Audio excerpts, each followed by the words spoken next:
Whether it's beef cattle or dairy cattle, all cattle need water. Ritchie brings you fresh water on demand. Ritchie, proud to be a partner to the American cattlemen since 1921. Hello, I'm Ethan Oberst at CattleFax Closing Bell, brought to you by Ritchie Watering Systems. It is no secret that cattle are being fed longer. The monthly average of days on feed of cattle that are currently in the feed yard is one of the longest it has been noted in the last 25 years, basis Kansas feed yards. This trend is expected to continue as feeding cattle longer has been common through late 2014 and into 2015. Heavier carcass weights, increased choice carcass production, and an increased number of carcasses scoring a yield grade of 4 or 5 all support that cattle are being fed longer. The increase in the number of days on feed has been a factor of the poor feeder cattle to fed cattle swap that we have seen. Through much of 2015 so far, it has made more sense to feed the cattle that are currently in the yard longer than to try to replace them with an animal that has a higher break-even attached to it. Cheaper cost of gains has also supported feeding cattle longer compared to recent history as the corn market has corrected lower over the last 15 months.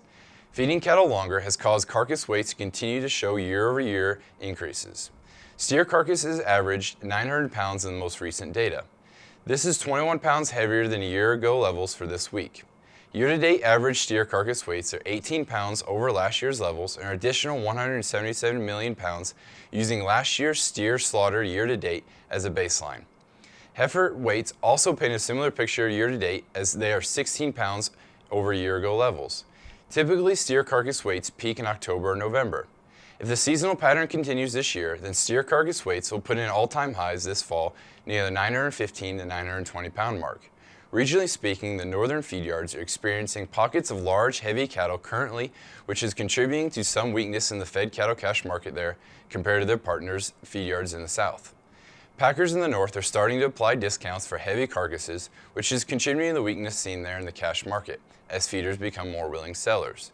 Expect steer carcass weights to maintain week-over-week increases over the next 60 days before flattening out into late fall and early winter, putting in a high near 920 pounds. Thanks for watching, and remember visit CattleFax.com to become a member and receive the latest market news and analysis.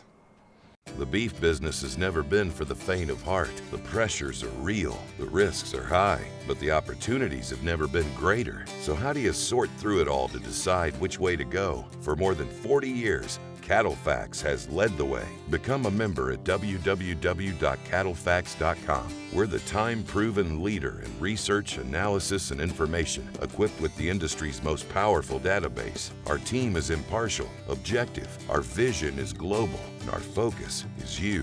CattleFax, the deciding factor.